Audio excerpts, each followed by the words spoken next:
Hello guys, आज का topic है computation of total income of individual कि हम इनकम कैसे कंप्यूट करते हैं इंडिविजुअल की। Under the income act tax act the assessee are the following types.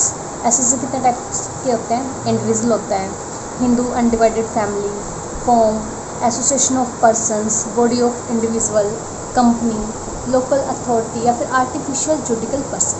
लेकिन हमें बात किसकी करनी है? हमें बात करनी है इंडिविजुअल की इनकम की। इंडिविजुअल कौन होता है? An individual means a human, a man, minor child और any human being. A individual has to pay tax on his total income during the assessment year. कि असेसमेंट ईयर के दौरान हम उसकी टोटल इनकम को कैसे कंप्यूट करते हैं कि वो टैक्स पे कर। अब है इंडिविजुअल की इनकम में कौन कौन से इंक्लूड्स होते हैं कि उसकी इनकम कहाँ से हो सकती है। उसकी इंडिविजुअल की income earned by individual himself, वो हिमसेल्फ अर्न कर सकता है अपनी कैपेसिटी से, अपने खुद के एफर्ट्स के साथ। उसकी income earned as a partner of a firm और अ लिमिट लायबिलिटी पार्टनरशिप, वो किसी फॉर्म में पार्टनर के रूप में काम कर सकता है, वहाँ से उसकी इनकम आ सकती है। Income earned as a member of HUF, वो एचयूएफ का मेंबर हो सकता है। Income earned as a member of AOP, वो एसोसिएशन ऑफ पर्सन्स का मेंबर हो सकता है। Income of other persons include in the total income of the individual, कि वो अदर पर्सन की इनकम में अब उसकी इनकम इंक्लूड होती है, वहाँ से कि भी वो इनकम अर्न कर सकता है। अब हम पहले बात करेंगे income earned by individual himself, कि वो हिमसेल्फ कैसे करता है।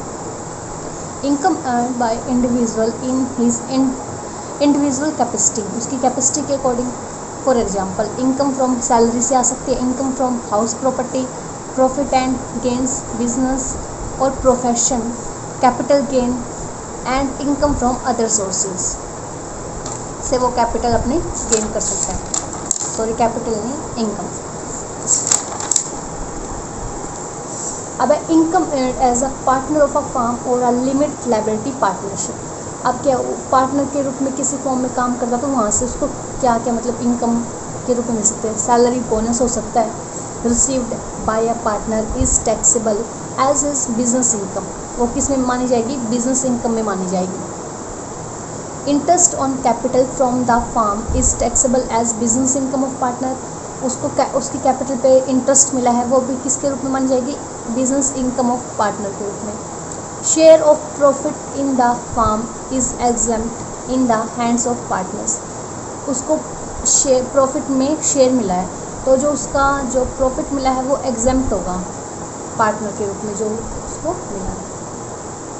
Income earned as a member of a AOP, वो एओपी का मेंबर है, उसके through. Where the income of AOP or BOI is chargeable at maximum marginal rate, यदि उसकी इनकम AOP के और BOP के रूप में चार्जेबल है मैक्सिमम मार्जिनल रेट, तो क्या होगा? Share of income of a member from such AOP और BOI will not included in his taxable income at all, क्योंकि वो ऑलरेडी मैक्सिमम मार्जिनल रेट पर उसको जो उसकी इनकम है वो चार्जेबल की गई है, तो उसके जो टैक्स में है वो इनकम में इंक्लूड नहीं होगा। Where the income of AOP और BOI is taxed at the normal rate, वहाँ क्या था? मार्जिनल रेट था, यहाँ क्या? Normal rate. यदि उसकी जो इनकम है वो नॉर्मल रेट पर चार्ज की गई है तो क्या होगा? वो share of income of a member from such AOP और BOI will be include in the taxable income, तो जो उसकी इनकम है वो किस में? टैक्सेबल इनकम में क्या होगी? इंक्लूड होगी, यदि वो नॉर्मल रेट पर है, और यदि वो मार्जिनल रेट पर है तो वो इंक्लूड नहीं होगी। Of the individual only for rate purpose, किसके अकॉर्डिंग है? रेट पर्पस के अकॉर्डिंग, कि वो नॉर्मल रेट पे हो रही है या फिर मार्जिनल रेट पर हो रही है। A rebate purpose under section 86 and section 110 shall be allowed, इसमें उसको रिबेट भी मिलेगा, यदि उसकी टैक्सेबल इनकम है तो उसको रिबेट मिलेगा, कुछ रिलीफ मिलेगी, कुछ छूटें मिलेंगी अंडर सेक्शन 86 और अंडर सेक्शन 110 के under. Where no income tax is chargeable on the income of the AOP और BOI, जहाँ पर उसकी नो इनकम मतलब चार्जेबल है, तो क्या होगा? Share of income of a member from such AOP or BOI will be chargeable to tax as a part of his total income। तो उसकी जो टैक्स है वो टोटल इनकम के रूप में चार्जेबल होगा। नो रिबेट, उसको कोई भी रिबेट नहीं मिलेगा। रिबेट सिर्फ जब मिलेगा जब उसकी नॉर्मल रेट पर उसके चार्जेस हुई है तभी उसको रिबेट मिलेगा। वैसे no income tax is chargeable, तो उस पर कोई रिबेट नहीं मिलेगा। अब income as a member of HUF, share of income of HUF is exempt in the hands of member. Exempt होता है, वो छूट होती है उसको, HUF के मेंबर को। Income from self acquired property converted into joint family property after 31/12/1969 is taxable as individual income of the member. यदि उसने अपनी सेल्फ एक्वायर्ड प्रॉपर्टी को कन्वर्ट कर लिया है जॉइंट फैमिली के अंदर, इसके बाद तो जो उसकी इनकम है वो इनकम ऑफ मेंबर के रूप में मानी जाएगी, मतलब इंडिविजुअल इनकम मानी जाएगी, इनकम ऑफ फैमिली नहीं मानी जाएगी। Income of other persons included in the total income of an individual. अब यहाँ पे अदर पर्सन्स का मतलब क्या है कि क्लबिंग कर देते हैं, मतलब जो SSC होता है वो अपनी इनकम को अपनी पत्नी के उसमें दे देता है या फिर अपनी माइनर चाइल्ड के उसमें ट्रांसफ़र कर देता है ताकि उसको टैक्स कम पे करना पड़े। Income arising to transfer from a revocable transfer of an asset is deemed to be transfer income. कि उसने एसेट थी उसको भी ट्रांसफ़र कर दिया, लेकिन फिर भी वह इनकम ट्रांसफरर की मानी जाएगी, ना कि ट्रांसफरी की। Transferee income where there is a transfer of income without transfer of asset is deemed to be transfer income. सिर्फ इनकम ट्रांसफ़र करी है, asset without transfer of asset को ट्रांसफ़र नहीं करा, फिर भी वह इनकम किसकी मानी जाएगी? ट्रांसफ़र इनकम मानी जाएगी।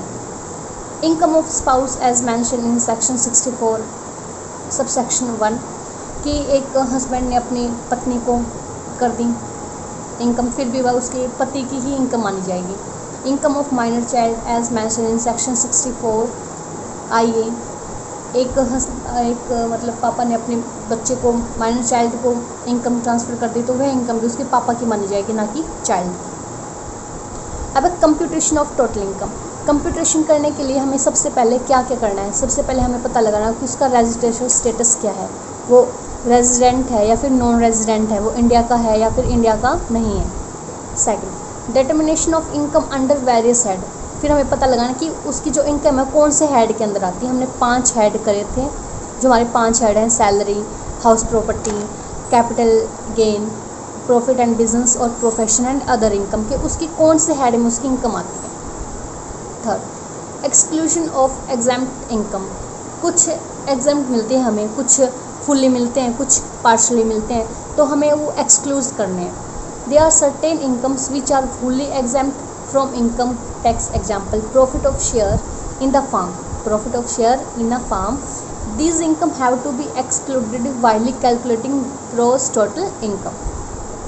There are certain others incomes also which are partially exempt from income tax. Example, HRA, house rent allowance हो गया, education allowance, transport allowance, etc.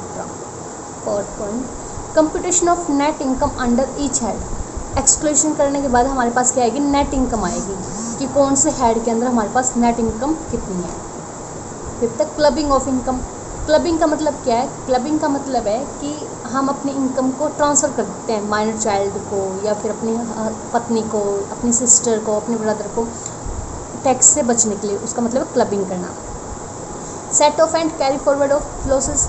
Set of और कैरी फॉरवर्ड का क्या मतलब? यहाँ पे सेट ऑफ का मतलब है कि हमारा बिजनेस में लॉस हो गया, सैलरी में हमें कभी भी सेट ऑफ नहीं करते हम सैलरी में। जो बाकी के 4 हेड्स है ना सैलरी से रिमेनिंग, उसमें हम सेट ऑफ और कैरी फॉरवर्ड करते हैं क्योंकि उसमें रिस्क होता है लॉसेस का। लॉस होगा तो हम उसको आगे सेट ऑफ भी कर सकते हैं, कैरी फॉरवर्ड करते हैं। जैसे इस साल मुझे 2 लाख का लॉस हो गया बिजनेस में, तो हम क्या करेंगे इसको, और इसी साल मुझे 2 लाख का प्रॉफिट हो गया, तो मैंने ये क्या कर दिया, सेट ऑफ कर दिया इसी साल। लेकिन मुझे लॉस तो हुआ 3 लाख का और मुझे प्रॉफिट हुआ 2 लाख का, तो मैं 1 लाख का, तो 1 लाख जो मेरे बच्चे हैं वो मैं अगले साल के लिए कैरी फॉरवर्ड कर दूंगा क्योंकि मेरा इस साल वो मैं लॉस को सेट ऑफ नहीं कर पाया। तो set of and carry forward का ये मतलब है यहाँ।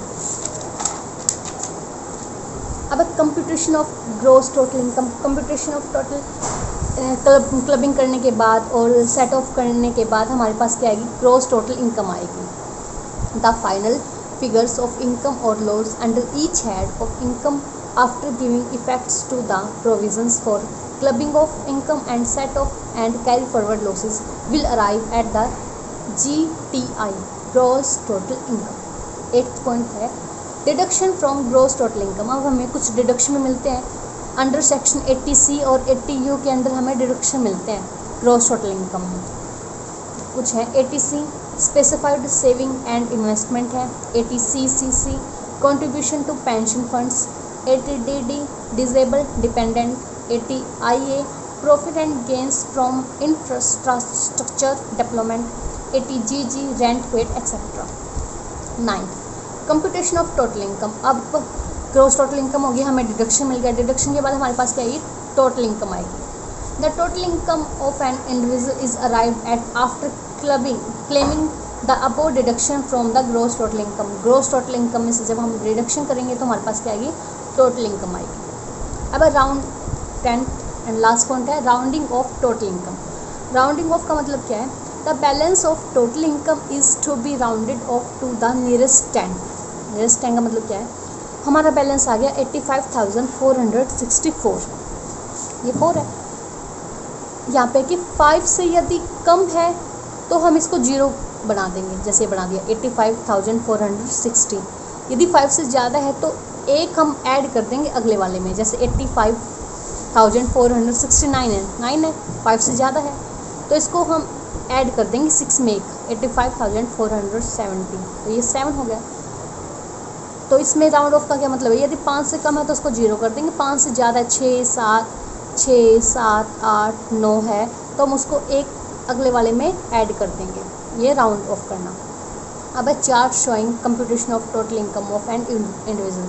अब ये चार्ट है कि हम कैसे शो करते हैं, इनकम फ्रॉम सैलरी है, इनकम फ्रॉम हाउस प्रॉपर्टी है, profit and gains of business और प्रोफेशन है, या कैपिटल गेन है। कैपिटल गेन कौन सा होता है, लॉन्ग टर्म है या फिर शॉर्ट टर्म है।